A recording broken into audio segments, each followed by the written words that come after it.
It's a counter-drug operation, and if they stop sending drug boats, there won't be any problem. Manuel Noriega was also an indicted drug trafficker whom the United States considered an illegitimate leader, and we went in and arrested him. Is that something that you're talking about? Yeah, I was in high school when that happened, so I wasn't involved in that operation. I'm telling you about I can only comment on what we're facing now, and that is what the president has authorized is an operation to stop these terrorist organizations from flooding our country with drugs.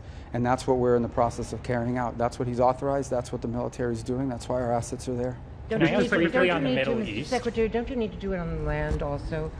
There's suggestion that most of the fentanyl, at least, is coming overland. Sure, and we have excellent cooperation with the Mexicans. And the Mexicans are doing more today than they've ever done to stop it. Also, as part of the president's agreement with President Xi of China, they've agreed to schedule, I think the FBI director, if not today, was going to have or did have a press conference announcing that. But as part of the arrangement and the agreement that was made in South Korea 2 weeks ago, the Chinese have agreed to schedule 13 key precursors. So for the first time, if they can cut back on that being shipped to Mexico, that will certainly have an impact on the manufacturing of fentanyl inside of Mexico.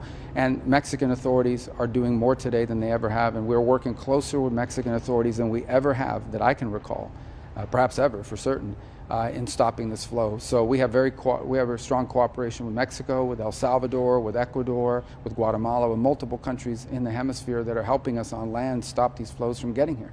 That's the difference between them and the drug boats. With the drug boats, we have no cooperation. On the contrary, the Venezuelan regime has long facilitated the use of Venezuelan territory as a transshipment point for drugs.